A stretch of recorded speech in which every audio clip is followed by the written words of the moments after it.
Well, we'll be waiting for a few more people to log on. I might just start with the introductory remarks. So a very warm welcome to you all, very warm out of Victoria where it's only 12 degrees or so. I'm Virginia Birrell. I'm the National Executive Officer of the Australia-China Business Council and also the CEO of the Victorian branch. I'll begin by acknowledging the traditional owners of the land on which we meet from all parts around Australia, and pay my respects to their elders past, present and emerging. For those joining us for the first time today, the ACBC China Export Program is a partnership initiative between ACBC Victoria and the Victorian Government's Global Victoria Trade Alliance. And we offer an extensive program for the revival of Victorian business. Through a series of targeted digital workshops exploring export opportunities with China, and as part of the Victorian Government's $15.7 million export recovery package, ACBC Victoria is working to empower Victorian exporters to take full advantage of Australia's largest trading partner, build cross-border relationships and drive Victoria's global economy. The Global Victoria Trade Alliance partners play a crucial role in supporting business in Victoria's export sector to use the in-market expertise of our respective networks, and in our case, to draw on the in-country experience from our 5 international trade and investment offices in China. We thank our in-market representative, Victoria's Deputy Commissioner, Nick Henderson, who's based in Chengdu, for joining us online today. For today's session, I also welcome Ines Liu, Manager at Dezan Shira Associates, and she's based in Beijing. Nikki Palun, the Director of Octtava Wines, and Guy Thompson, who's leading the strategic initiatives for international business with the ANZ Bank, who are ACBC's national sponsors. Each speaker will give a short presentation followed by a panel discussion. A copy of today's agenda, along with the speaker information, has been sent out as an attendee pack, and Zach will include this in the chat box below in case you missed it. A note that this event is being recorded and a copy will be available to attendees after the event, along with copies of our brief speaker's presentation and a brief executive summary.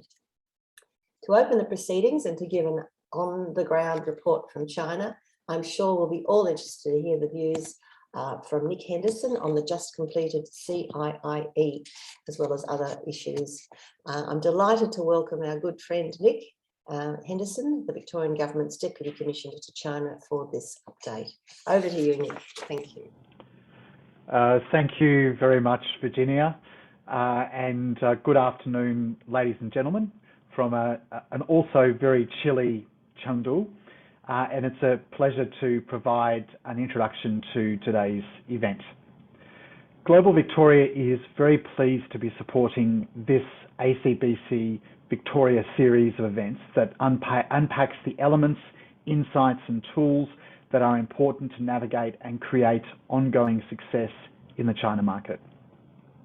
Today's session is the 4th of a series of events that focuses on a broad range of elements and is broken into 3 parts: Why China, Growing in China, and Strategic China Briefings. Why China covers logistics, FTAs, shipping, market research, distribution, channel structure, building and maintaining commercial relationships, and tips for creating long-term success in the China market. Grow Your Exports covers market research and insights, market diversification, and managing COVID environments. Today's event focuses on thriving in China. China is a large and vast market. However, we are living in a challenging environment globally. Add to this the Chinese market realities, how business is conducted, the rules of the game, how industry.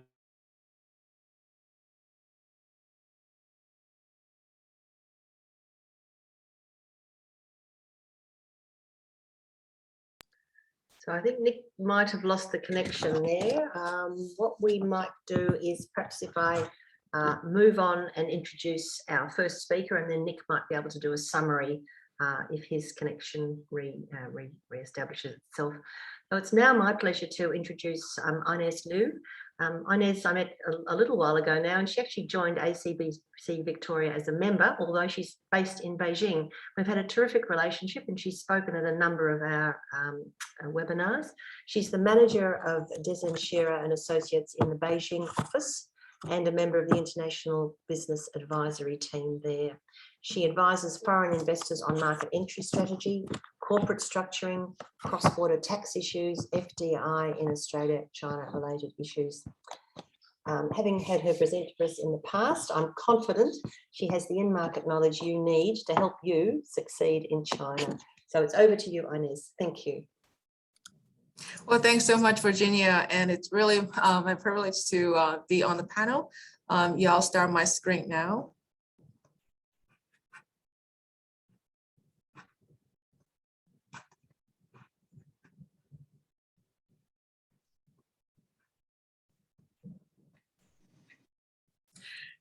Yeah, okay, so good morning and also good afternoon, everyone. Let's just get started. For the last 20 years, and many Western companies have invested in China, attracted by its low production costs, labor costs, and enormous domestic consumer market. And we all know that in recent years, the cost advantage has diminished. Executives across China have been quickly to mention rapidly increasing labor costs as one of their top concern for their China operation. And the reason slowdown of Chinese economic growth and the differences between geopoliticals and other issues have gradually come to surface. The foreign company might have a range of concerns about operating in China, and for those businesses who haven't entered into China, but have their China plan, what can they do, or what strategy they could adopt in terms of doing business in China to mitigate the risk or to make a way or make a difference. I think that's the focus of my sharing today. The first part, I will give you a big picture of overall the current China's business environment.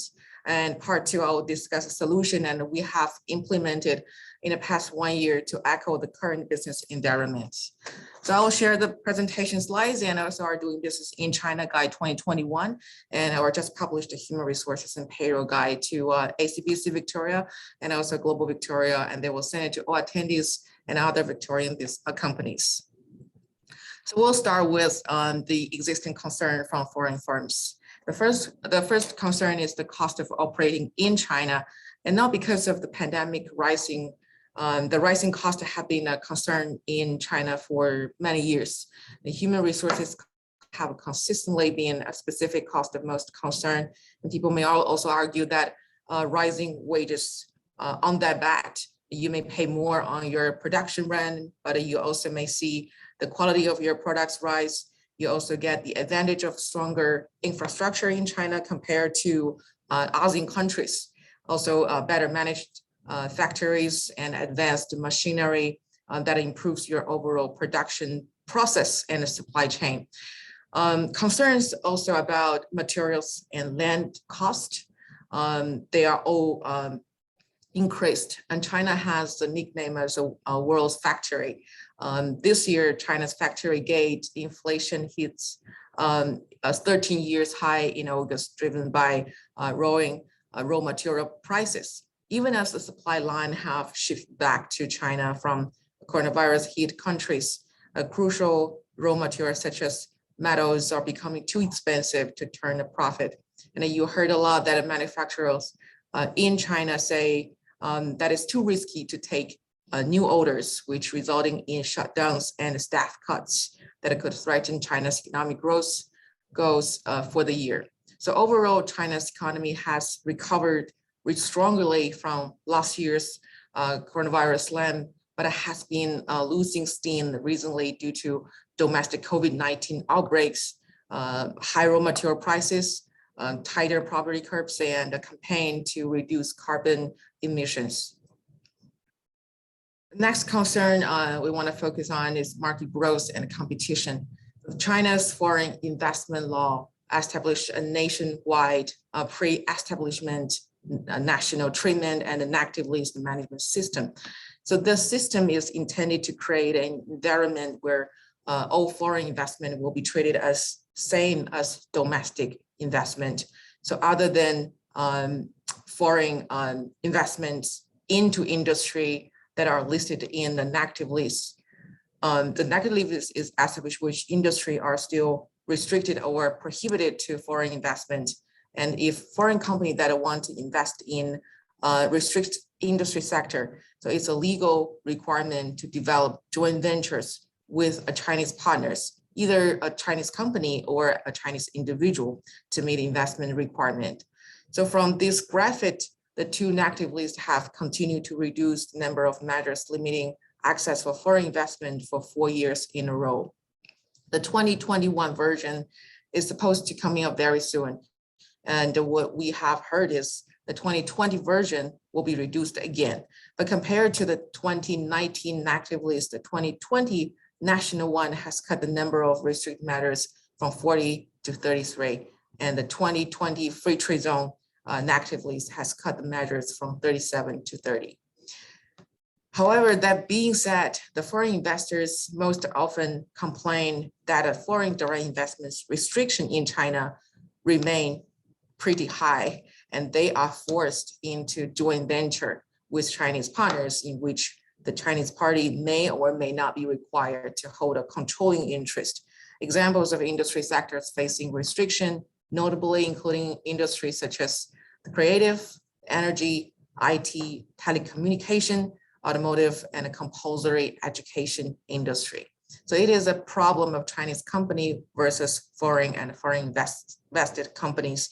The foreign firms have consistently named preferential government financing or preferential licensing and approvals as the areas in which they are seeing Chinese company state-owned or private receive benefits and their company cannot.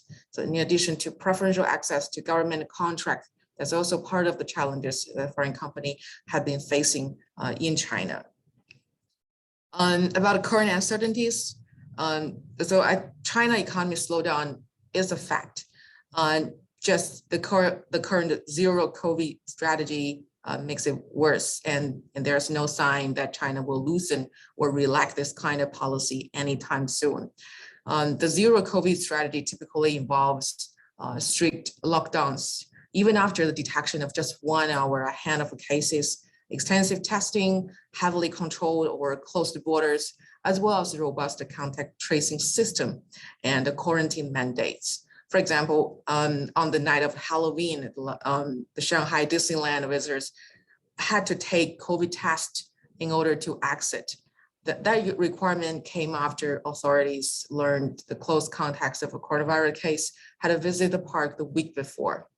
So we saw that many countries in Asia initially took an aggressive approach that tried to eliminate COVID within their borders, but they have gradually abandoned the strategy as the highly infectious Delta variant spreads and lockdowns become less effective in controlling that virus. So China economy growth also has slowed down as the major energy crisis hits production, dragging down industrial activities. And the timing couldn't be worse with the shipping industry already facing congested supply lines that are delaying deliveries of clothes and toys for the year-end holiday. It also comes just as China's started its harvest season, I think raising concerns over sharply higher grocery bills. The electricity shortage will definitely affect the production of export products and of course, global supply side problems. And at the same time, the real estate giant Evergrande and its debt burden remain in a spotlight. And the fears have since spread to other Chinese real estate developers, some of which have delayed payments or defaulted. And I have mentioned that real estate and related industry accounts for about a quarter of China's GDP. So this year, I think China has also clamped down on its tech giants as regulators focus on tightening rules around unfair competition and data protection and other issues. So I heard people say that China's vast population of 1.4 billion and rapidly growing middle class and many opportunities for new ventures. So that I think they're all true. And I just wanted to emphasize that the current uncertainties also are so real, and unforeseen hurdles are not to ignore. And to echo the current post-pandemic situation, the travel ban, the border closed, and the geopolitical changes. And I believe it creates a great sense of urgency to grow different models, channels to better equip when doing this in and or with China as a long-term strategy. Having a presence or a legal entity in China isn't the only option, because for some situation, this approach is comparatively slow and costly, or may not offer the advantage needed for foreign firms to realize its objectives. So for example, choosing the wrong pricing model, launching the wrong initial service line or products, setting up in the wrong location, pursuing a misguided business model, or selecting the wrong business partners or suppliers to work with. So before we take an in-depth look at the solution, which I highlight in the row blue here, I will walk you through two common scenarios that foreign investors adopt when doing business without a physical presence and the problems they have. First one is independent or individual contractor. So engaging independent contractor can be a very useful strategy for foreign investors in China, especially when involved in specific project work that does not call on a need for permanent workers. So therefore, the relationship cannot be interpreted as a normal employee or employer relationship, since a foreign company cannot hire its employees without a legal entity. So this means that such employees effectively enjoy zero legal protection under the contract they have signed. So under such a structure, the individuals will calculate and pay their own tax each month and make their own social insurance and contributions in China. On the other hand, the employer will also have concern relating to the creation of a permanent establishment, we call the PE in China. So once an enterprise triggers PE status in China, it becomes subject to a lot of taxes, including corporate income tax, value-added tax, and the staff will be subject to their individual income tax according to the days they spend in this country. Second scenario, using a local distributor, and this is one of the most common methods for foreign business seeking to sell or distribute products within China. Distributors, as opposed to sales agents, so buy goods from a supplier and resell them to local end users. So they normally receive a margin on products they sell. In some cases, the distributor may sell to other wholesalers who then sell to local retailers or end users. The distributors may carry complementary and a competing line and usually offer after sales service. So it's worth noting a key step for businesses looking to expand to China is to establish a reliable and a competent distributors. A practical step is to doing a fact-finding mission to China. And you can start with a very basic credit or background check, which is very preliminary, and conduct business-to-business searching and meet your prospective distributors to determine their knowledge, their competency, their reliability, and you can also ask them for trade preferences, etc. So more comprehensive due diligence is a must-have step later on. So since China's border is still closed and it's so difficult to visit China at the moment, it becomes more critical than before to have a person on the ground to manage the due diligence related work. So in the past almost 2 years, we have been helping our clients through what do we call it, like a professional employer organization to recruit, hire, and manage full-time employees in China. So this is the solution to react on the flows of the two scenario. So having a PO with put in place an employment contract with the individual can add a benefit of mitigating many of the legal and practical problems like hiring foreign employees. So quite a few foreigners and local staff continue to be hired off the books in China and are sent money from the overseas company directly into their local Chinese bank accounts. Not only is this risky from a legal compliance perspective, as there's no local social contribution or taxes paid, but it also does not provide overseas investors with any leverage or legal control over such access on the ground.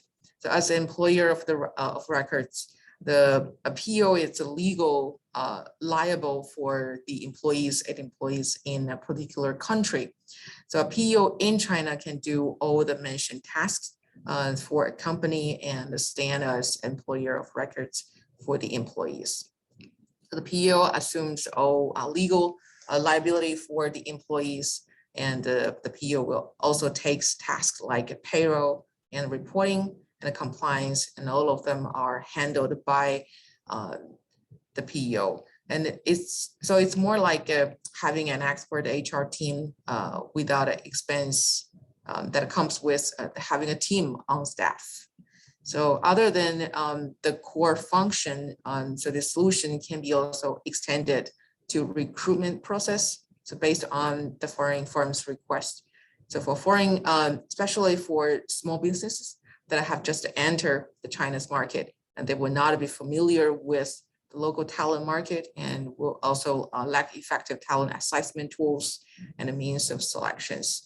The foreign company also able to terminate the local working relationship at limited cost if there is a mismatch in skill set or expectations, and they can easily scale up their staffing solution if the working relationship is proven successful. So again, the purposes are to hiring employees and testing markets and responding to foreign companies' business needs in China.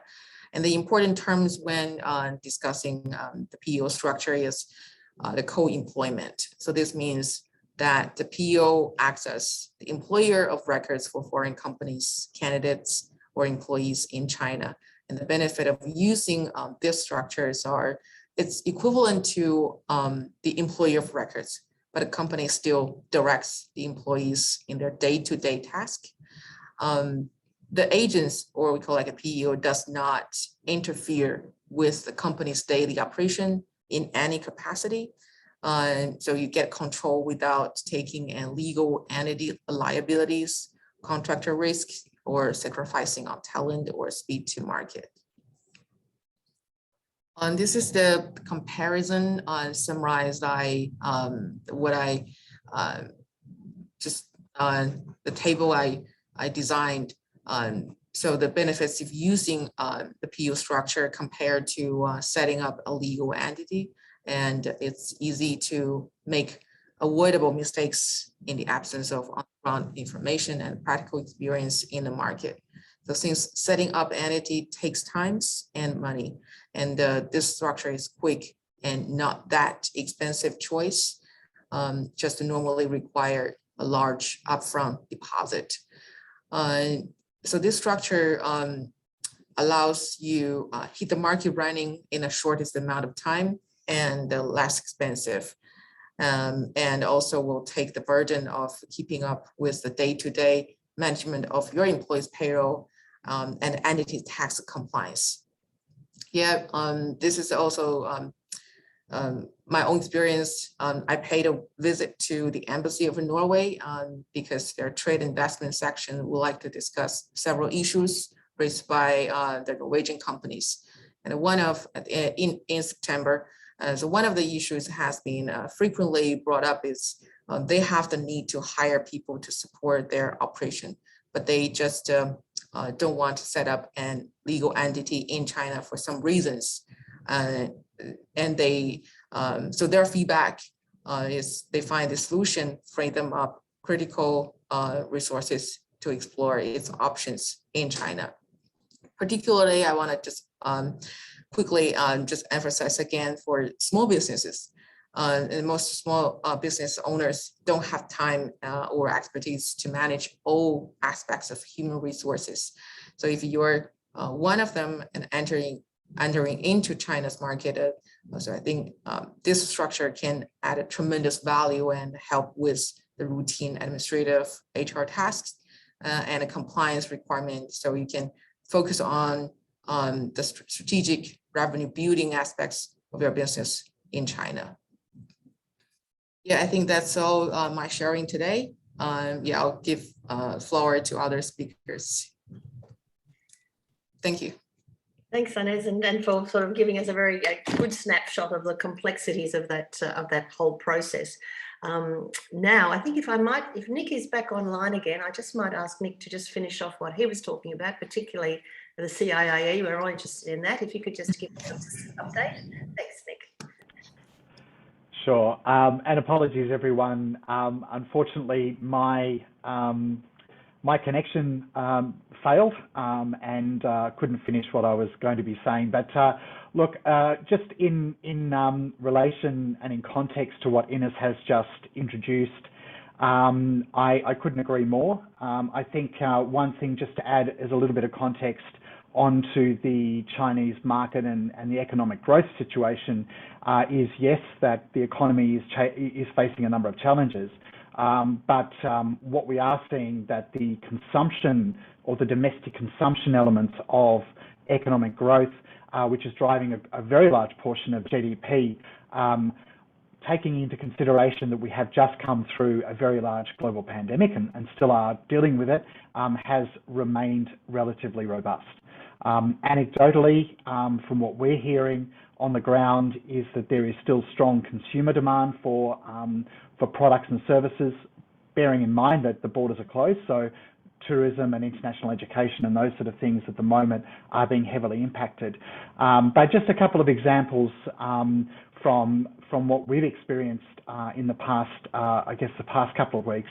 And first of all is the China International Import Expo, which has just completed, which was held between the 5th and 10th of November, is really one of the cornerstones of the International Expo calendar in China, which is an initiative that's certainly heavily supported by China's President Xi Jinping, as a cornerstone of promoting international exchange with the world, and it happens to be on an import basis. You've got the Canton Fair, which is on the export economy basis, and this year's CIIE, which is the fourth, was held with a backdrop of COVID outbreaks around the country, and basically the restrictions to get into CIIE were very strict. You needed to have COVID tests every 48 hours. You needed to be vaccinated. You needed to have a number of things in place to be able to actually enter the actual exhibition centre. A number of provinces and cities where there had been outbreaks within the 2-week or 3-week time frame around CIIE were basically banned from entering. So we had a number of events with a number of provinces, one in particular, where their entire delegation cancelled coming to CIIE because of there wasn't a COVID outbreak in their city. That being said, numbers were down, but we found on the booth, and we had a booth with 30 companies present, that whilst numbers were down, that the quality of the exhibitors and the people coming through was actually higher, and we had quite a lot of good quality interaction between buyers and Victorian companies, and this was certainly echoed by conversations that I had with other sectors and other exhibitors at CIIE as well. So it wasn't all doom and gloom because of COVID, but we have had some strong interest for Victorian products, and that's something obviously that we'll all be following up on. Another thing that has occurred in the last couple of weeks is China's largest online sales festival, 11/11 Singles Day, which no doubt many of you are very familiar with, which is the major shopping festival on the calendar in China, and China has the largest e-commerce market globally, and this is the largest shopping festival. The actual pre-buying starts anywhere from over 2 to 3 weeks in advance of the 11th of November. And there are heavy discounts, buy one, get one free, and heavy discounts. So for a lot of retailers, a lot of brand owners, this is one of the opportunities to not only build brand awareness, but to build some significant volume in terms of sales. Mind you, because you are giving significant discount, but it does come at a compromise of margin.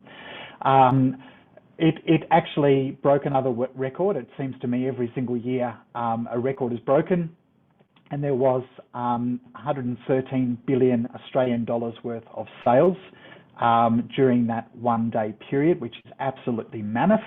But the growth rate in terms of the sales growth between year on year, 11/11 or Singles Day, decreased.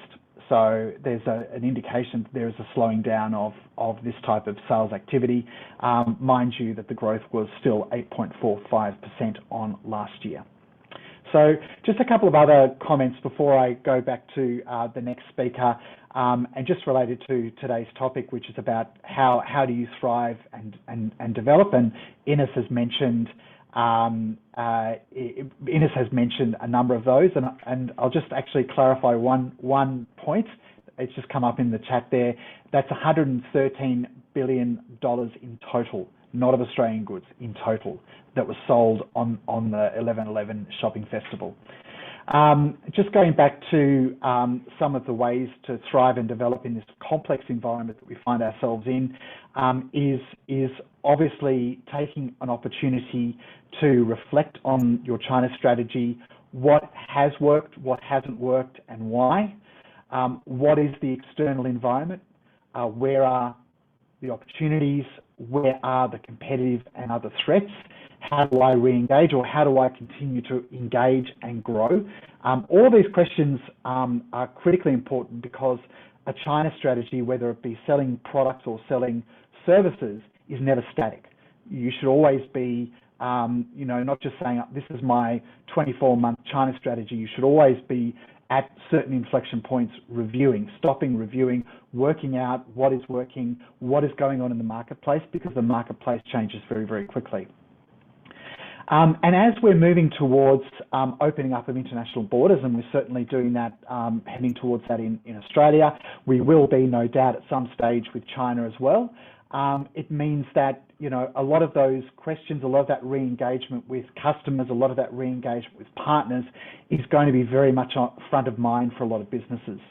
And for many companies that use channel partners such as agents, distributors, TPs, wholesalers, these are essential ingredients into operating in China. And as Ines has mentioned, identifying, screening, appointing, and managing these partners can often be the difference between a modest or strong success, or indeed failure, in the China market. Adding to these complexities are things like different language, culture, ways of doing business, consumer and customer behaviour, means that really understanding, navigating all of these types of situations and reflecting and adjusting your China strategy is a really, really good thing to do, particular at this particular juncture. So these are some of the elements, in addition to the fundamentals that have been covered in some of the previous sessions that we have done over the last 3 sessions, that are important to thrive into doing business in China as we moved into a more normal operating environment over the next sort of 6 to 12 months. And we will continue to have some further insights from Guy Thompson and Nikki Palun on that. Before I sort of conclude my remarks, this was meant to be at the start to provide some framing, but unfortunately the connection wasn't that good. But I just wanted to quickly mention about our footprint in mainland China. We have 5 offices covering Beijing, Shanghai, Nanjing, Chengdu, and Hong Kong. We have trade specialists, we have international education specialists, and also investment specialists, and have a very strong and committed engagement with China, obviously underpinned by our sister state relationship with Jiangsu province, which is 42 years old, and our sister state relationship with Sichuan, which is 5 years old. And also we have 2 additional facilities in Shanghai, which is part of our commitment to supporting Victorian companies through this challenging COVID period. The first is the Study Melbourne Hub, supporting Chinese students at Victorian institutions that are unable to travel across, to have a place to connect, to have a place to engage with their fellow students, and the newly opened Vic House facility, which is nearly 1,000 square metres of permanent food and fibre exhibition space. It's like a permanent trade show, if you will, where Victorian food and fibre brands can engage with potential distributors, buyers and influencers to maintain and also to grow their China business.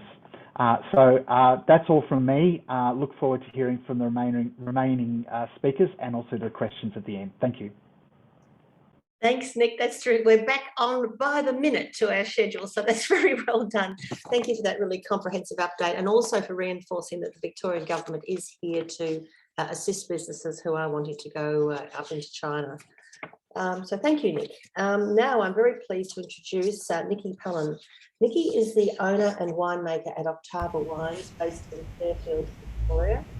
She's also on the board of Wine Victoria and serves the industry in trade and exports to China. She's a graduate of the Wine Industry's Future Leaders program and has served on various committees, including the Victorian Government Wine Ministerial Advisory Committee. I was inspired to invite Nikki to speak today after we'd had a lengthy conversation on resilience and pivoting your export markets. I'm thankful to Nikki for coming on board. I know she's extremely busy, and I'd like her to share her unique insights into the much talked about wine export industry. So Nikki, over to you. Thank you. Yeah, thank you, everybody. It's so great that everyone's interested in exporting to China, and I'm hopefully give you some insights today into some of my experiences. So, look, I've been involved in China now for probably around 30 years, which actually makes me feel really old, but that's the case. I studied Mandarin at Monash. I lived in China, studied there in the 90s, and then since then I've worked for De Bortoli, where I started the journey exporting wines to China, starting about 15 years ago. And then in 2014, I set up my own business as a wine producer. And over the years, I built that to about 180 containers of wine to China a year. And by the end, I was so involved in China that I'd hardly even speak English anymore. All the meetings and the WeChat and the videos, and look, by the end, my staff, who were Chinese, actually was saying I was more Chinese than the Chinese themselves. And then, of course, all of a sudden, last year there was the trade ban on wine, and then within the space of a couple of months, that 180 containers went to zero. Now, and I was involved in the anti-dumping investigation, and so I do have a lower rate of duty of 167%, but obviously, look, that's just too high to export, and so China and exporting for me is a distant dream, but obviously China's still a great market. And so what I wanted to talk about today was some of the reflections that I have when I used to export to China, and also just look some of the mistakes that I've made. And believe me, even though I speak fluent Mandarin and I've been involved in the market for a very long time, I have made a lot of mistakes. So first of all, it's before first contact. So I think one of the things that's really important to ask yourself is, look, why do you actually want to export to China? Is it because it's a big market and you think you could make lots of money, or do you think you need to diversify, or maybe someone told you it was a good idea, or you see other people succeeding, in exporting to China? And I think that, these are all really valid reasons, but I think there's one extra little point that I would stress here, and is that, because you're actually fully in love with China. And now that might sound actually quite strange, because most people just think of the financial or strategic reasons why I should go there. But if you actually have a very deep engagement, a love for China, then it's really going to help when conflict arises. And believe me, conflict will definitely arise. But look, don't fear that. when you've gone through adversity with people and you handle it well, the truth is the relationship usually moves to a much deeper level and your business will flourish even more. So the next thing to do is do some market research, and you can do this by, reaching out to your industry association or body, if they're engaged in trade with China. You can reach out to Austrade, or even just do some simple desk research on Google, speak to other exporters and learn from them. Or obviously, coming to forums like the ACBC and getting more involved. The next thing to do is to decide upon your strategy. So look, what products do you think that'll actually work in the marketplace? Do you need to change your packaging or labeling? What's your pricing structure going to be? What channels do you want to penetrate? What regions do you want to target first? Are you prepared to give exclusivity? Do you want to work with Australian-based Chinese? Now, this could be something that you might consider these days because you can't travel to China at the moment. Or do you engage with consultants? Do you have, do you employ people on the ground? Or do you work with Austrade? Look, there are so many different strategic decisions that you can make. And it really depends, on your commitment to the market, your pricing, your product, and also the level of investment that you want to make. And now, before you engage with the Chinese market too, I think it's really important, this might sound odd to people, but just to understand a little bit about the history of China. I think it's always helped me in exports to, understand the ancient history. So read a copy of The Art of War, understand Confucianism, and really get your head around the Opium Wars, because that's having a really big impact on some of the political situations that are going on today. The next thing to do is understand the history from 1949 until now. So because each different political campaign and policy that happened over the decades actually have quite significantly impacted on the Chinese psyche and their behaviours. And I can actually now pretty much tell how someone's going to behave and how they're going to react to a situation depending on what era and what policy they grew up in. Also, understand their culture. Now, of course, there's 1,000 different courses that you can do, and so I'm not going to really go into that now, except probably pull out a couple of points. Guanxi, that means relationships. So relationships are really important in China.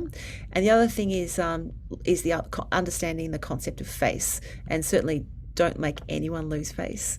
And if you're game, learn some Chinese, or at least learn Chinglish. So 长期合作, so long-term cooperation. They love hearing that one. 互相帮助, so mutual benefit, or 亲爱, which means dear. And we found that was great in the end by calling everybody a dear. We had hundreds of customers, and so my staff couldn't remember all of their names, and so we just call everybody dear. And then 很着急, so that means to feel anxious or worried. So what it really means actually is, look, hurry up. I want this yesterday, even though they might have only asked you 5 minutes ago. So before you actually engage and start reaching out to the Chinese, you really need to get your head around WeChat. So, download it on your computer, download it on your phone, get your staff into it. It's so totally amazing. And you need to understand that, for a lot of Chinese people, it's their complete ecosystem, and they may never actually leave it. So there's a lot of functions that we can't access here in Australia, like payments, but we can still use it for file sharing, communications, group chats, conference calls. There's also mini apps to get into, WeChat shops, moments, and then you can do a bit of research. You can get someone to set that up for you. Make sure it's an official account as well. And then at the very least, just learn to use the translate function and download the emojis. Now, I use emojis a lot. The reason is that when you're giving some bad news to somebody or it's a bit tense, then if you have a little cute emoji after it, then it usually just softens the blow a bit. So the next thing to start doing is get your point of sale together. So you've got to have a brochure, and I always had a separate one in English and Chinese rather than bilingual. And this brochure should really be showing like prestige, authenticity, slightly more conservative in style, but really, it's depending on your audience. Remember to register your IP, both in Australia and China, in English and in Chinese. And also, if you get your name translated into Chinese, remember to check it and get Chinese people to check it, because I've seen some pretty bad translations over the time. And then get them to run it through the China Trademark Office, because it takes about 3 years to get your trademark, up to 3 years to get your trademark actually registered in the class. So get that checked first. Fully research and understand all of the regulations and documentations as well around exporting your products to China. You can go to your local industry association again, or to the government or Austrade. But another really great way of doing this is to find an Australian-based logistics company. And I've found that actually if you work with Chinese Australian-based logistic companies, because not only do they have an import agent that can help you clear the products into China, but then they can also help you make sure you've got the right documentation. You can set up group chats between yourself, the customer, and the clearance company. And then so when things actually go wrong, your freight forwarder will essentially just solve all the problems for you and do it in a very, very Chinese way. So I've found that that's, it's really managed to avoided a lot of the problems in China, and especially in the clearance area through that. So now you're ready for first contact. So in a meeting, or even just in the early communications on WeChat, I tend to find that people look for a price list and they also want samples. So with the pricing, you've got to leave plenty of room in there to negotiate. But at the same time, just tell them that the pricing is flexible, because you don't want to scare anyone away with the pricing if it's too high. But then, obviously Chinese people, they like to make, they know they've got a really good deal. Now they will ask for samples, so you can either send them for free, or you can potentially, take it off the first order, especially if there's freight. Now we obviously have to send anything to China, so it's quite expensive. And this is a good time as well to get your contracts together. My contracts are bilingual, and I like to think of my contracts as like being a bit of a dam with lots of holes in it. When I first started, I had 2 pages, and over the years, I think I've got about 30 pages now, and that's after all the mistakes I made and all the money I lost. The next phase is the actual meeting itself. So, face-to-face, if you're dealing with people here in Australia, or on WeChat, if you can use the conference function, which allows 9 people up to dial in. So if you're doing face-to-face, take a gift, and look, let them work out the seating plan as well, because the most important person needs to have the best seat. And so I just usually stay standing until someone else tells me where to sit. And I often find that these days, Chinese people, they get straight to the point with the pricing. So I'll often try to push back a little bit and ask them volume, drawdown, payment terms. And this is where your prior reading of The Art of the War comes really in handy. And they'll want to wear you down a bit. So promise a big volume, long-term relationships. And then after you've given everything away, because of this so-called massive order they're going to give, they may only actually order a small amount. So, this is a common thing that I came across. So always just leave quite a lot in there for yourself. And then there's just a little bit more I'd leave in for what I call the niggle. And that's what happens when I find that a lot of my customers, they used to find small problems or even invent problems in order to get a discount off the second order.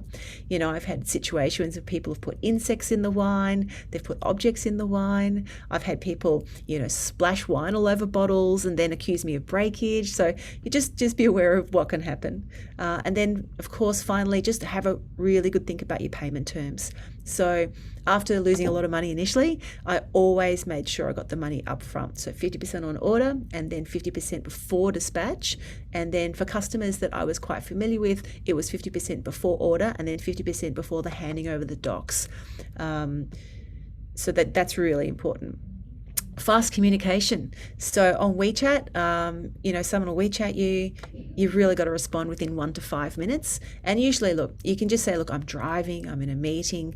They just need an acknowledgement, and this will stop them from worrying, and just make them know that you're actually always thinking about them. So you've signed the contract, you've got the money, and now you're ready to ship with your amazing freight forwarder. So this is the time you need to do create some marketing material or find out what support they need. So I had technical sheets, tasting notes, videos of me in the winery. And that was really just to show the customers that it was real, that I was a real producer. You may actually need to engage a Chinese person or a student to do some of the graphic design and translate things into Mandarin for you. That can be really helpful. And so if everything goes well and your product gets through customs and you distribute it out to the market and you're now waiting for the next order, and then the customer finds complaints with the first order. But you're ready for this, and so you've got that extra little bit of buffer pricing to give them the discount. So you'll need to do something, otherwise it leaves a bit of a bad taste in their mouth. And look, when you're dealing with conflict management too, it requires a lot of patience and calm and understanding and a huge sense of humor. You also need to be really flexible. And this is something that Nick was just talking about just then in terms of the flexibility. The market changes so much, it changes so quickly. And also I find that everybody talks to each other. So, you know, I would say the market would change every 3 months. And so you really do need to look at strategy in rolling 3 months bursts. So it's very unlike other markets. But that's what makes it fun.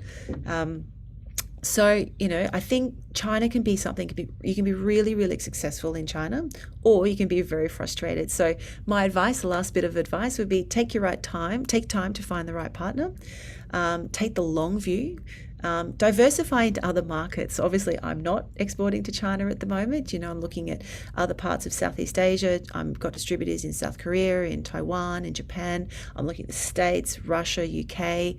And I'm actually now looking at other products into China as well. So I think, you know, you need to really just be aware that anything can happen. That's certainly been the experience for a lot of industries, including the wine industry now. And then, you know, maintain current communications with everybody. And you can use festivals to get into contact with people as well. So good luck. I wish everybody the best. And if anyone has any questions, I'd love to hear them. Thanks, Nikki. That was fantastic. All that practical advice, and I can just visualise if there was a room full of people, they'd all be nodding their heads, particularly those who have that expertise on the Guangxi and other areas that you've covered. So that was very practical and greatly appreciated. So thank you for that. Now our final speaker, I'm delighted to introduce Guy Thompson. Guy is part of the ANZ's commercial banking team, leading strategic initiatives for international business development over the last 5 years. When the borders were open, his role also included coordinating and running Opportunity Asia trade delegations to Asia. More than 100 ANZ staff and over 300 business customers attended delegations to many cities across mainland China, along with Hong Kong, Singapore, Japan, and Vietnam.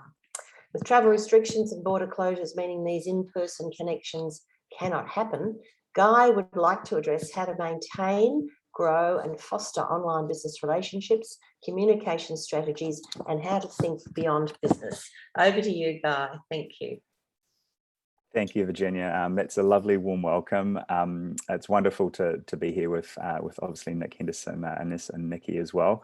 I think I was certainly nodding a lot during Nikki's comments there.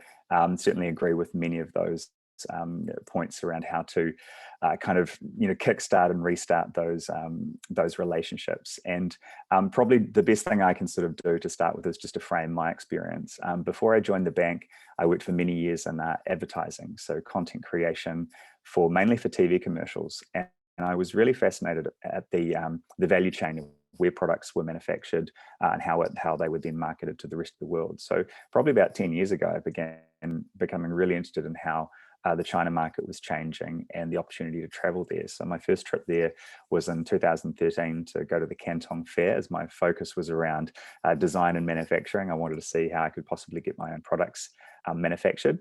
But once I actually got to China and was able to look at sort of Guangzhou and Shenzhen in 2013, which were obviously growing explosively back then, I really became a lot more fascinated about what the China market represented and how Chinese culture was so different to anything that I'd sort of experienced in the West. So I kind of, I guess, fell in love a bit with Chinese culture and understanding how China was changing.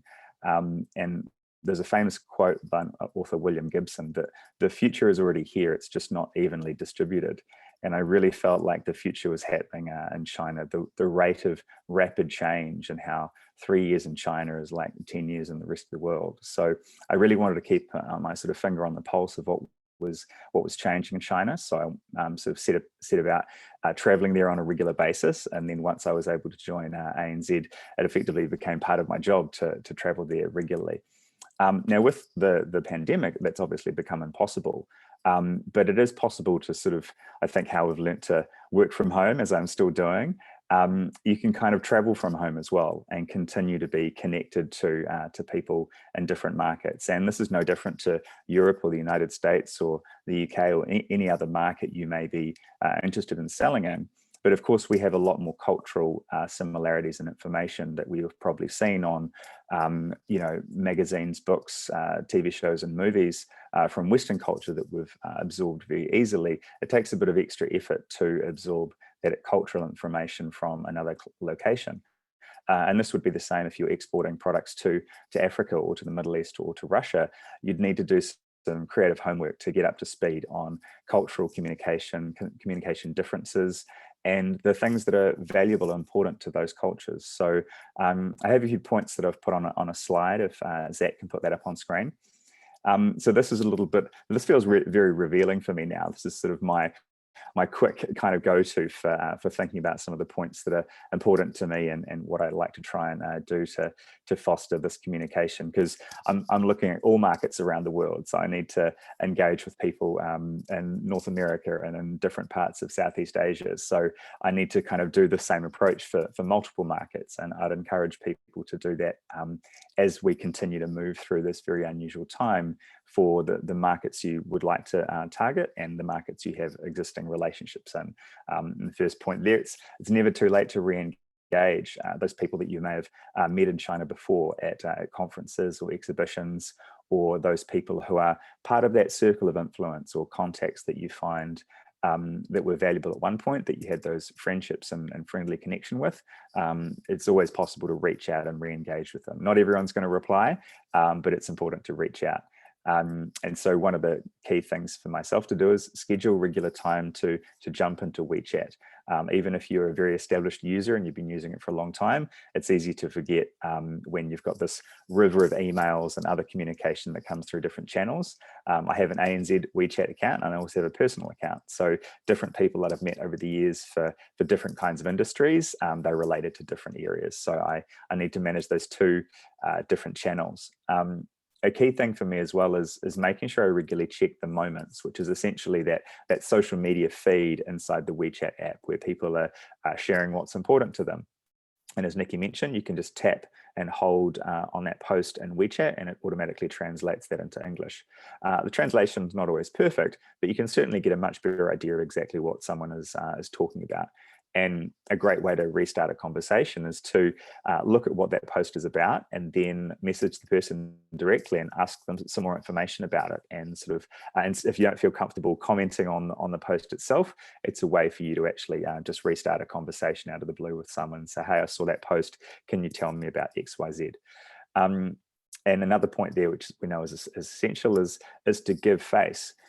One of the biggest challenges we have, I think, especially in Australia, is Australian news media is very critical of everyone in the world, but I think especially China. And in many cases, I think that's unfair, given the huge advances and achievements that China has made in the last 70 years and beyond. And so it's really about trying to avoid those news topics and in some cases avoid some of the business challenges as well, the supply chain issues, energy production, all of those things. They're not really polite dinner conversation, if you like. So you've got to look a little bit further into those cultural things and those trends which the Chinese are very proud of and should be, because they are doing things that are often very, very innovative and world leading. So finding an opportunity to bring that up in conversation, to celebrate that, to ask questions about it, you'll find that's a really fantastic way to build that relationship, but also to build your own knowledge and have something that you can also tell other friends and colleagues, because you've gotten the information directly from a source inside China rather than just relying on news media to get that information. The metaphor that I wanted to use was that we almost have a complementary garden of trade opportunities between Australia and China. And it takes time to nurture and care for that garden. And we're not sure exactly what's going to come out of it. When you plant things in a garden, you're not sure exactly what's going to happen, but you have to spend that time and attention there in order to get any output at all. And if we leave it to wither and we don't nurture it, then there's no possibility to get anything out when that next harvest comes around. And I suppose speaking of that that harvest metaphor, 4.9% growth in the Chinese market is still a huge number. I think for those of you who've traveled to China multiple times into various locations, you get an idea of the scale of the country. It's absolutely gigantic. And I think of my first visit to Chengdu, and to drive out to a food wholesaler distribution location. And we were driving for 40 minutes, and all I saw was these gigantic apartment towers the entire way. There was no gap. It was incredible. So to see all of that concrete that had been poured and all those properties, it's an incredible thing to see. But often in the news media, we'll only hear about the disruption, the tension, the potential problems with that. But when you look at what's actually been achieved and how many people have gone from poverty into comfortable housing and sort of entering the middle class, it's astonishing. And that's precisely why we try to focus on it as a market to sell key goods from Australia, food and beverage, these things that are very popular and continue to be popular in the market. So it's around appreciating what has been achieved, because that's part of the opportunity that we see for business and exports, as leveraging those trends and that incredible growth. So I think it's important to be able to give face to that and really acknowledge those incredible achievements. And part of that is around, joining into that conversation that's relevant for the area that you want to do business in China. I think we're all familiar with the fact that China is a gigantic place, but I tend to refer to it a little bit like Europe. That you just don't sell to Europe; you're selling to individual markets within Europe. So having a much better understanding about the differences between provinces, the language differences, the cultural differences around food and history, that not only gives you an edge strategically in terms of conversation and as you get to know your business partners better, but it's also really fascinating. You may find there's something really unique and interesting about the sister city relationship that your part of the world has with China, and the historical relationships that have been there between China and Australia, or wherever you happen to be from in the world. And so across China, the Australian Chambers of Commerce have many offices. And so in West China, you have the Chengdu office, and then in Southern China, you have the sort of Guangzhou and Shenzhen and the Greater Bay Area, and then up in Shanghai and Beijing, there are offices there as well. And so the local teams that run the Australian Chambers have lots of events and news that happen on WeChat. So those are fantastic groups to join, but that can sometimes feel very overwhelming because there's a lot of content, there's a lot of events and webinars. And so I encourage you to maybe just focus down on one or two that are relevant to the places that you would like to revisit in China, the places you have visited before. So you have a much better idea of what are the actual things that are happening that are relevant to those particular markets. And as Ines was mentioning, there's a wide range of challenges around hiring staff and managing your business in China. And those do differ from province to province, and each city has a slightly different approach. So getting more information that's key and important for your business is essential, but also then understanding what are the kinds of Australian products that are being sold in that province and are starting to become popular in different parts of Australia that are popular in different parts of China. They are different. And so understanding the differences between perhaps wine consumption in Shanghai versus wine consumption in Chengdu and Guangzhou is important. And of course, with a drop and a change, unfortunately, in the wine market, a good question to ask is, are people still consuming wine from other parts of the world? That's part of the challenges there. The sort of next point around what are the challenges that my contacts have in China for those distributors and agents that we've worked with in the past who may have been importing a particular kind of food and beverage product from Australia, which might be beef or wine or any other product that's been impacted. Those importers may be looking to other parts of the world that we may have some knowledge and expertise in. We may know people in the UK and American market or the European market who can provide a product that they're looking for.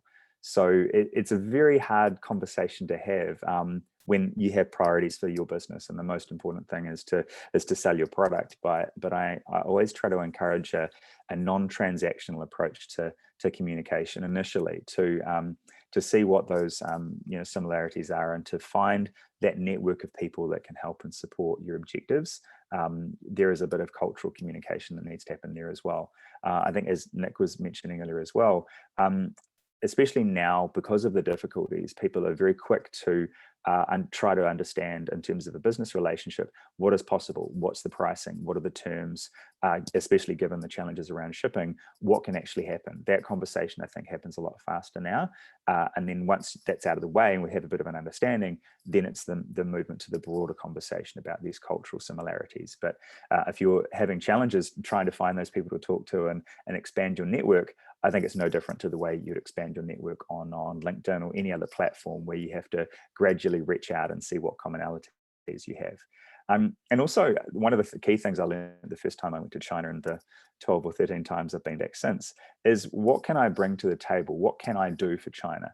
If I'm arriving and trying to have just a transactional relationship and sell my product and leave and find someone to exclusively look after my entire China business, and then just I can enjoy my life back wherever I usually spend my time, that's not really a fair approach to have into the market, which is this incredibly diverse and fascinating and very, very old culture. Being able to learn about what are the challenges that are happening there in the market, how can I contribute and how can I make an impact, how can I solve problems for my contacts and my friends, that's a key thing. So asking those questions around what are the challenges that you're having and what can I provide is a really great way to enhance and build those relationships, because then you get to have that guanxi, you actually get to have contacts, not only in China, but also Australian Chinese contacts that may ask you for help and may actually reach out because they have a problem. And that's when you know you're really actually breaking through and actually developing a real relationship, because they're asking you when they're in trouble, not just when you've got a problem. The second part of this is around perhaps some of these topics that are sort of, I guess, perhaps potentially more safe topics to cover. In the West, it's very easy to get the latest stories about what's been the most popular show on Netflix or what's been the big blockbuster Hollywood movie that's making waves. And in China, of course, that's completely different. There's only a very limited amount of Western films that open in China, and they tend to be part jointly funded by China production companies. So, just doing a quick search to understand what are the top grossing films in China over the last year. And of course, many of those will need to be streamed at home rather than going to a cinema, based on the way that the consumption of media has changed. So asking contacts and friends, what's the movie that you've seen this year? And then for myself, I can see now that I need to watch the Battle at Lake Changjin, that apparently is the largest film, biggest grossing film in the last year. So that's on my little to-do list to watch that and understand what are the themes in there, what's different to the films that have gone before, why is it different, why is it more popular? Again, there's some similarities around the lifestyle changes for ourselves and our friends and colleagues in China. More working from home, difficulties commuting, homeschooling family. That's definitely a change that we've all experienced. And a huge trend, I think, that's happened in Australia and of course overseas, is we're cooking more often from home, because it's harder to go out to restaurants, and we know that it's a huge trend in China, has been for a long time. Food delivery is well ahead, probably a decade ahead of where it can be potentially in Australia. But even though we all have access to those food delivery platforms, there is a sort of a slower approach now that we've had a little bit more time with a bit less commuting and perhaps a desire to want to cook at home. Maybe friends and contacts have been doing that more, and that's one thing you can ask and learn about. Are they cooking Western food? Are they trying cooking some steak? Regardless of where they're getting it from, are they trying steak and cooking different things at home? So that's always an interesting to ask about as well. And then beyond that, because we're having trouble, all of us, traveling internationally, we're all experiencing more travel in our part of the world. So asking friends and colleagues around what are the places that they would like to travel in China they've always wanted to go to, always thought about going to. I was thinking today that I have a vintage copy of National Geographic, I think it's from 1976, where they were reporting on the discovery of the terracotta warriors in Xi'an. And it's a place that I'm yet to visit. Most of my trips to China have been business focused, and I haven't, even though I've had 3 trips to Chengdu, I haven't seen the pandas yet. So having those conversations about the particular areas of China that you're fascinated by, learning more about them, going to the National Geographic website and just type in China and find out a whole bunch more information that might be fascinating to you. I would love to go and see the painted mountains, the painted hills. I'm not sure exactly where they are, but I know they're in China, so I need to find that out and talk about that. Three Gorges Dam, being able to go and see these incredible infrastructure pieces that have transformed the face of China would be fascinating. These gigantic factories. I've been to a couple of factories, but to see more would be amazing. And that again brings up another topic that I think is one that is very big now, is electric vehicles. We know that the most recent 5-year plan has a key initiatives there around electric charging infrastructure and local domestic production of EVs. And so there's 3 brands, NIO, XPeng and Li, which are all listed on the New York Stock Exchange, which will have massive amounts of capital from other parts of the world, which are part of the local market for those electric vehicles. And Tesla has been manufacturing their models in China for some time now. So having a conversation with your contacts around, do you have an electric vehicle? What do you think about them? What one would you buy? What brands do you think are good and industry leading? And what features would you be looking for? I think often in Australia, the conversation around a barbecue or a get together with friends and acquaintances would have a little bit of that. What kind of SUV or vehicle are you driving? What's your preferences and what are you looking for, and the features for your family to get around? These are very, very common concerns that people have in all parts of the world. But the really interesting part is that Australia is not manufacturing vehicles anymore, but China is. And so being able to show respect and interest in that part of the industry, I think is really interesting.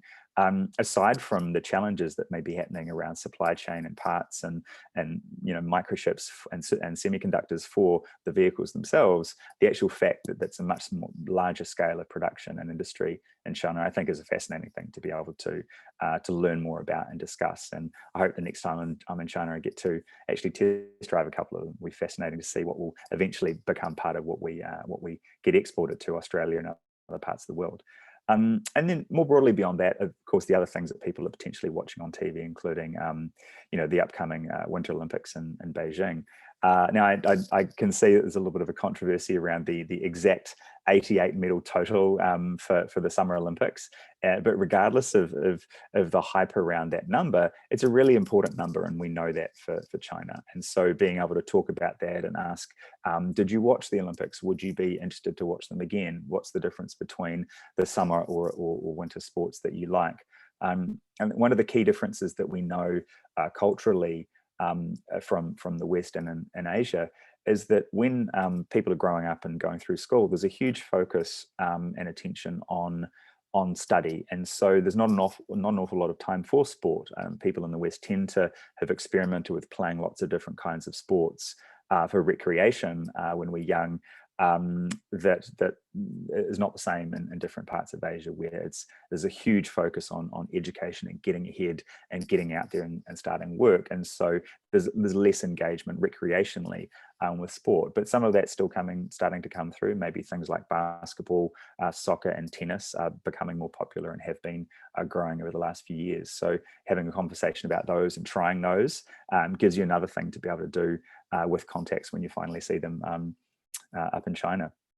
The other area as well, which I think is really interesting, that I tend to look at a lot for my role, is around finding all those trends around the kinds of products that are sold in China. Now, of course, this is a strategic angle around what can we sell, what is in demand, what are distributors going to be asking for, and where is that demand curve in China around the consumption of imported products, and where's that opportunity. So it may be, of course, across imported food and beverage, which we know for food security and safety issues is very popular, but that's also relevant in places like Japan and South Korea as well, in terms of importing food. Health and well-being has been an incredibly important trend through the pandemic and beyond, because everyone has a much more focused angle on what is my health like, what can I consume for better health and well-being. And part of this is supplements, part of it is the existing food that people are buying and consuming, and what am I getting from a restaurant, what am I getting from a food delivery service, and what do I get from a supermarket? Do I have the same availability? And again, ignoring the news hype of panic buying and supply chain challenges, and just thinking about what are trends, what are some of the new things that people may have tried, what is the new the new packaged good or the new trend. Get friends to show you inside the pantry and have a look and send them a photo of what you've got as well. And just that comparison, I think, is a really interesting angle. The luxury market, as we know, is a very popular thing in China for a variety of different reasons. But understanding what those big trends are and being able to ask about, do you like a certain brand, or what is your preference, or would you ever buy this, or have you bought it in the past? What do you think of this? My mind goes back to you could probably call it a bit of a stunt, but I think Karl Lagerfeld did a collaboration with KFC. And it was a purse. It was a KFC bucket of chicken, but obviously it wasn't the bucket of chicken. It just was styled to look like the bucket, and it was a purse. And so that was a crossover collaboration for luxury market and for KFC. And they only made a small number of them, and they of course sold out immediately as they were marketed on WeChat in a store, and to sell out very, very quickly. But those kinds of things are just interesting little talking points around how that luxury market is changing and what's important. And I think for any of us, if we actually go into some of those luxury stores, there's been a huge change in terms of much more sort of street style, if you like, coming through. A lot more millennials are becoming that customer. So your Gucci store and your Louis Vuitton will have things like sneakers and track pants and more casual clothing, and that's been one of those trends that's come through. So that's an interesting thing to learn about, but you can also learn about that in context by asking questions with your contacts. Some of the sources that I look for trend information is the China Skinny newsletter is really invaluable. They also have a really good WeChat channel to follow as well, which has articles in both English and Chinese. United Media Solution are a marketing company, and they provide a morning brief. They're based in New Zealand, Australia, and they have offices in Shanghai and Ningbo as well. So they're on the ground, able to provide information every day. Jing Daily is a really good source for that luxury market information, those trends. Business Insider and Forbes, I think, cover China trends really well as well. What's on Weibo is a really great site that has a lot of the trend information about what's trending on Weibo, but of course they will be also covering what some of the big news stories have been as well. So I tend to sort of go for the lifestyle and culture topics that tend to be communicated and talked about a lot on social media in China, and also China Internet Watch is really valuable as well for those trend pieces, because of course live streaming all throughout 11 for different products has been really, really huge. The consumption of video at home has boomed during the pandemic as well, and doesn't show any sign of slowing down. So that is something that more Australian companies will need to bring into their repertoire of marketing skills, is be able to be live, to be able to coordinate those communication channels to promote products, but also the information around the history of your company and those kinds of things. There's a much bigger market in terms of consuming that and logging in for a bit of a live presentation like we're doing today as well. And also McKinsey, Bain, and Kantar track all of these trends and consumer sort of trends and information really, really well, and also forecast out to how that's changing and what those opportunities are over time. So although like with the big four I've listed there's a lot of strategic information there, but there's also these little cultural points as well. So what I try to do and encourage other people to do is really try to tie your strategy, the objectives you have, along with cultural and communication objectives, where, as we know, once you get into that business relationship, we tend to do business with people that we trust, that we enjoy working with, and we'll have a very familiar and friendly relationship with those people over time. When you don't, it's very, very difficult to resolve issues and get back to that equilibrium. So even though it's difficult, basically impossible to travel at the moment, I encourage people to reach out so that those contacts don't get too cold, and you still kind of tend that garden, because we do it for a reason, because it's one of the most incredible markets in the world.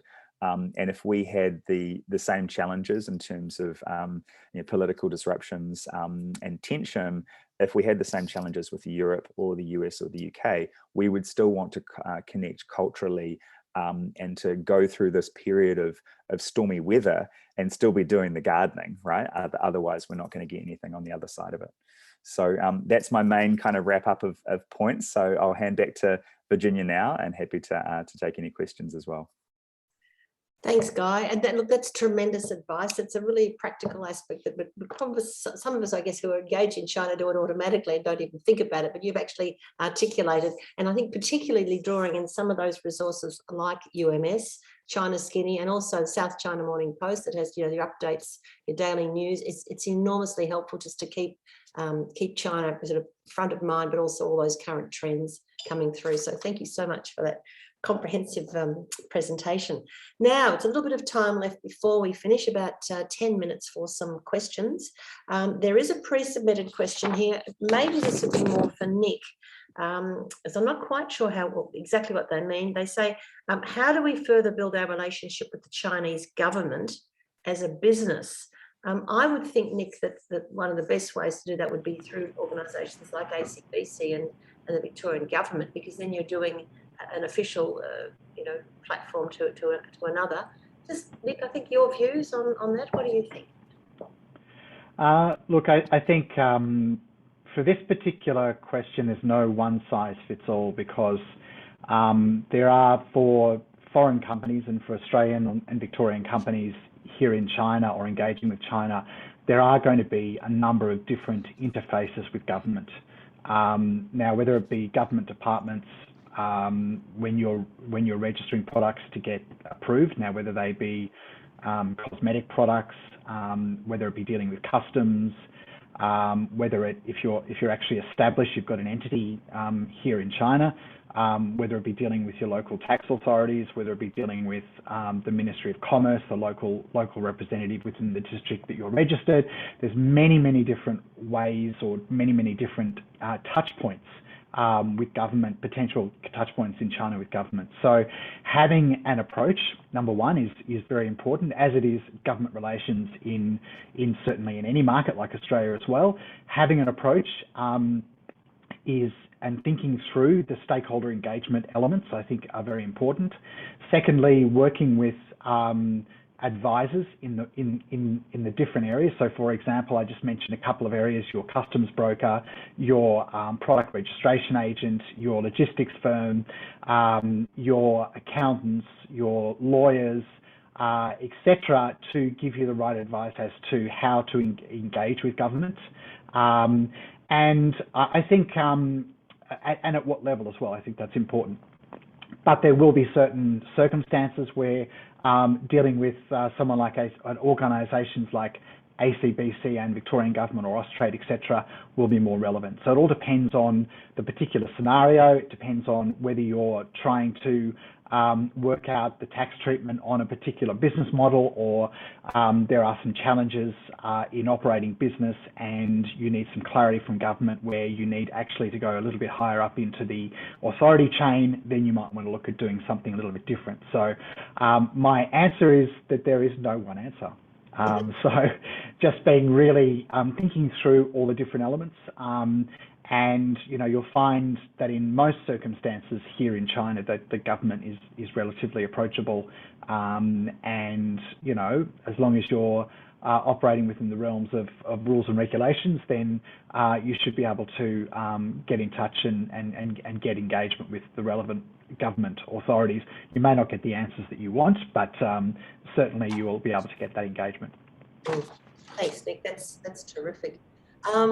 Moving on to Ines, I think maybe there was a question that we were thinking of. Is there a particular size of business that would not be suitable for your PEO services, or do you cover everything from SMEs to very large corporates? You could just let us know that. I think this is alternative especially for small to medium size. I think especially if they have a concern and they want to expose themselves too much liabilities. I think that will be a testing the water. So instead of just rushing or just setting up a legal entity, because that's a costly, and when you want to exit strategy also quite a costly as well. Thank you. If I could ask Nikki, you did mention festivals. Trade shows I'm thinking more of. In the past, trade shows have been enormously important for getting Australian goods up there and for sampling and connections and those sorts of things. Your experience with trade shows in China, and then I know we will start up again soon, but are there things that you should prepare before you attend, and anything particular you should avoid when you're getting involved in a trade fair? Yeah, I think that with trade shows, and this goes for anywhere in the world, it's really important if you can to get a customer list and also interviews, like meetings set up before you actually go there. There's nothing worse than spending all the money, getting all the samples up there, getting it cleared, and then just sitting there and actually just waiting for people to miraculously turn up. It doesn't tend to happen. So, so there's a couple of strategies. Definitely try and get meetings beforehand, and that can be through, as I said, through if you're working with Austrade or whoever you're working with, or even just other contacts or through local government.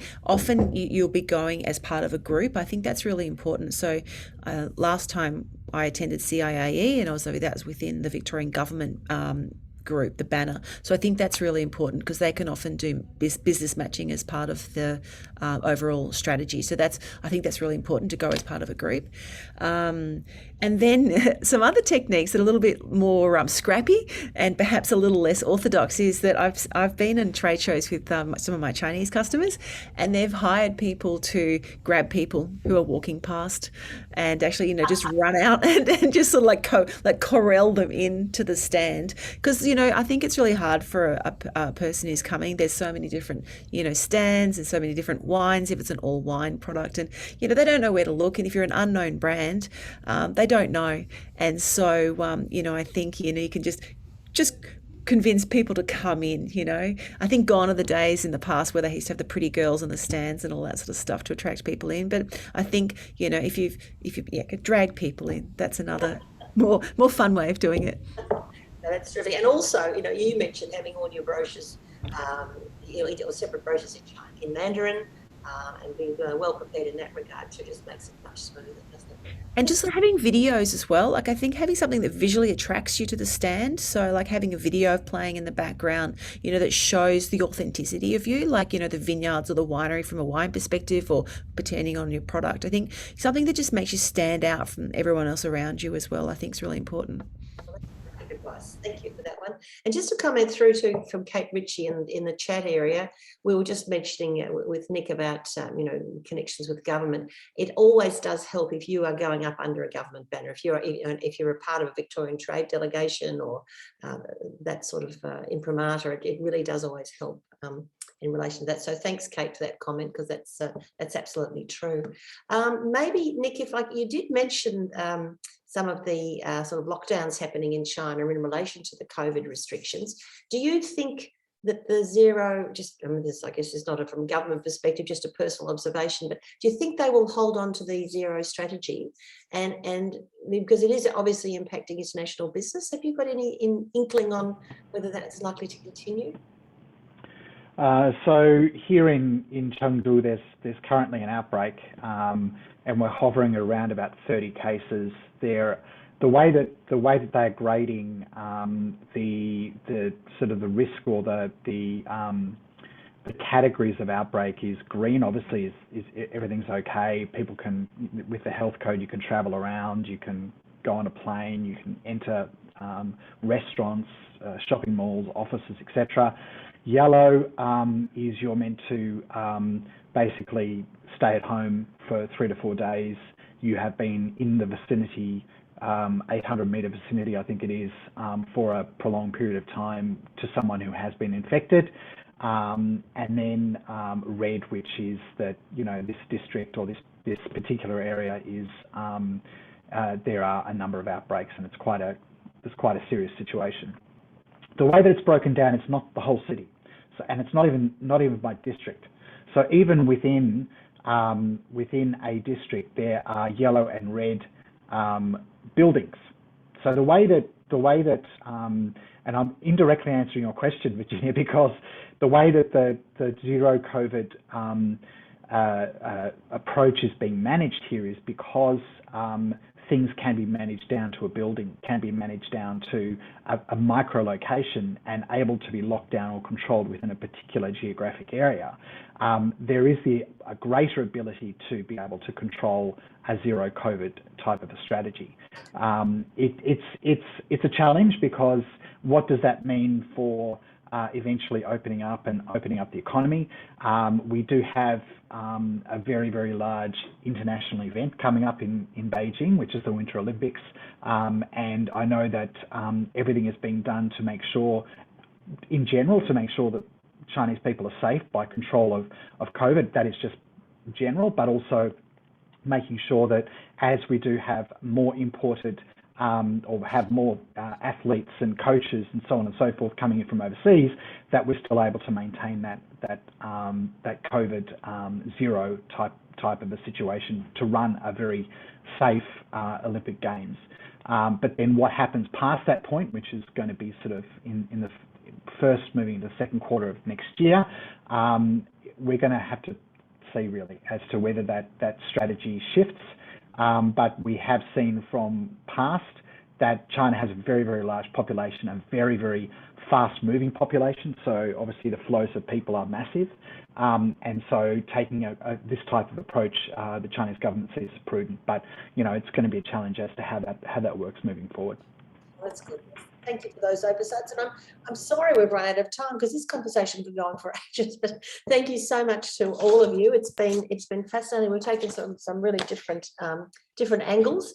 So huge thank you to Ines, Nikki, Guy, and Nick for joining us. As mentioned, this session is part of a series that we're running for Global Victoria, and we've got another 4 sessions on export specifically in 2022, and 4 strategic China briefings for you to enjoy. If you'd like to get in touch with any of the speakers today, please respond to the follow-up email that Zach will be sending out, and we'll be very happy to put you in touch. ACBC is busy working in other sectors with a few not to be missed sessions, and details will come to you in the email. One is on hydrogen tomorrow, which will be a blockbuster, a 3-state session with Fortescue Metals and CSIRO speaking, and also we are going to do an event with the Deputy Ambassador, which will be coming down from we zoomed down from Beijing. He's not coming down, but that'll be later as well coming up, so they'll be sent to you. Now, if you're not already a member, those people who are still online, please join us, because we're a vibrant organisation and we really are here to help you, and we do need your support. So we will be pleased to have you join us if you're not a member. We've got a very short survey following this, just a few questions, which helps us to frame our upcoming sessions. And we look forward to seeing everyone, all of our speakers and our guests again very shortly. And I thank you all again for your attendance. Thanks so much. Bye.